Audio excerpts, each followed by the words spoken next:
Brian Fritz, Tony Mejia, ProBasketballNews.com.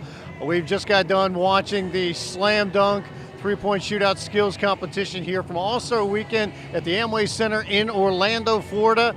And I guess the nice way to put it, Tony, would be it's a memorable night, but probably for all the wrong reasons, and that a lot of people going into this event, especially when it comes to the slam dunk contest, are wondering, where can you go from here? Are people going to be interested in it? And after tonight, I think there's going to have to be some major changes done for the slam dunk contest.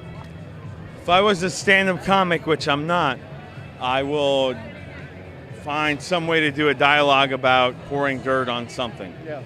Unfortunately, the Twitter angle didn't quite work. I think giving Jeremy Evans the title tonight was dubious. That being said, his dunks were pretty good.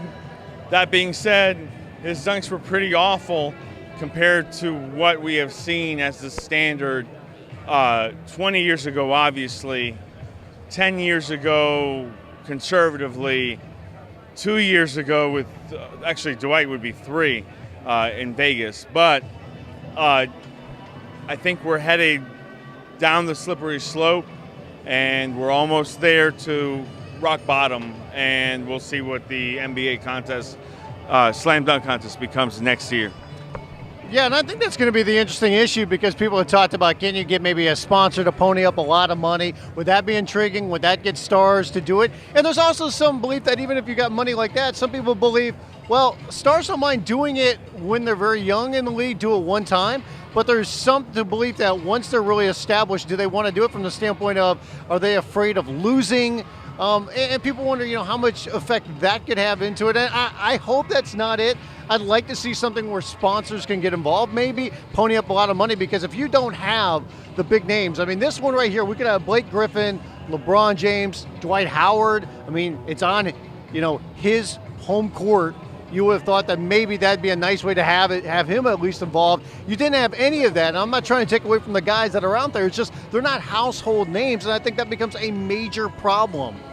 Well, look, from everything that I heard yesterday, it's almost like the Rising Star Slam Dunk competition. I mean, over the last few years, you've only seen first and second year players, for the most part, becoming fodder for guys like Dwight Howard, Nate Robinson, guys that have already won. Now, one thing that I will say as the NBA embraces social media and whatnot is that that's not going to fly if you're going to put $1 million, $2 million on the table and invite LeBron James, Dwayne Wade, whoever it is, Dwight Howard, to play for this. Now, this is the key. LeBron James is at his podium on Friday afternoon, and somebody asks him, why don't you dunk? Don't you owe it to your fans? In a lockout shortened season, can't you do it? It's not my style. What if they put $1 million on the table? Well, then I'll think about it. Wouldn't you? Was his response, almost verbatim. So put $1 million in it. Otherwise, kill it. Because I'll tell you something. I thought Jeremy Evans would win this competition. I didn't think Jeremy Evans deserved to win this competition. And who deserved to win? I don't know. And that's a shame.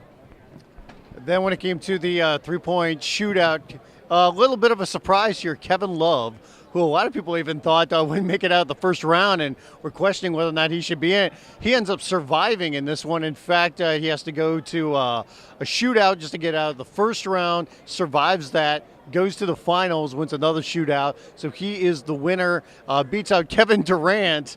And it was funny because defending champion James Jones, he lights it up in the first round. You're thinking this guy is well on his way to defending his title. And then he went absolutely cold when it came to the second round. And I don't know if that was just because he had been a while before he had touched the ball or what exactly the deal was there, but he went ice cold. And I think two guys that a lot of people didn't really think would be there made it to the finals. In fact, like I said, Kevin Love was a guy that a lot of people thought would be dead last or, close to it.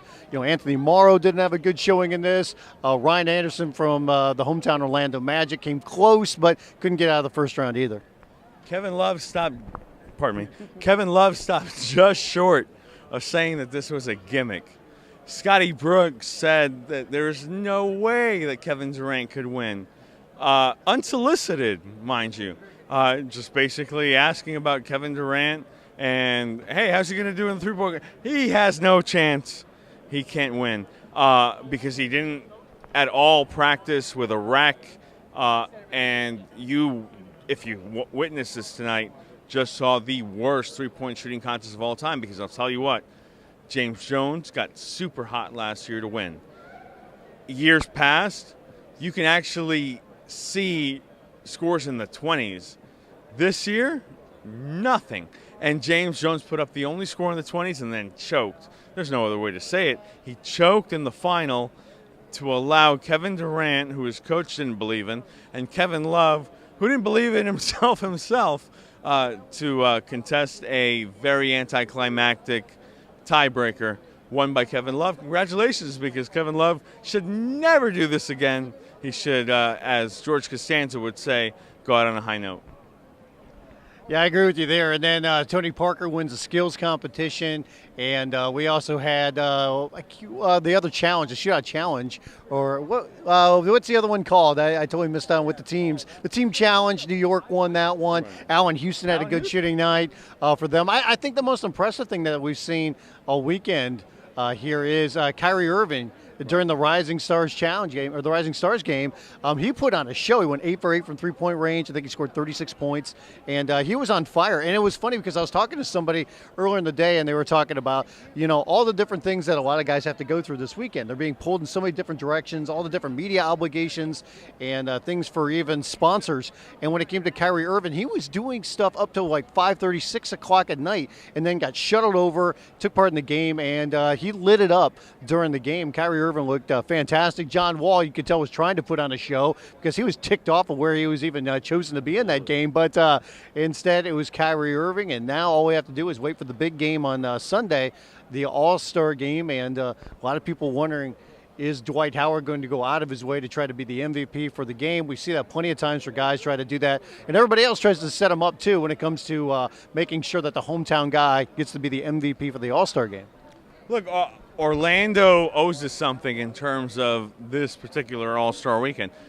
As residents, the weekend has gone off pretty good in terms of the traffic is bad, but for the most part, everybody is enjoying themselves. Tomorrow, I'm very confident that Pitbull will put on a good show. Based on what I've seen on Saturday and Friday, I pray that Pitbull puts on a very good show, because we can't count on the NBA All-Stars to do that, considering that the All-Star weekend has so far, from a performance standpoint, been a bust. Look, there's no way to spin it. Kyrie Irving was phenomenal, 8 for 8, and then you get to All-Star Saturday night, and I put it on a poll, do whatever you need to do. The most impressive person on All-Star Saturday night was Allen Houston.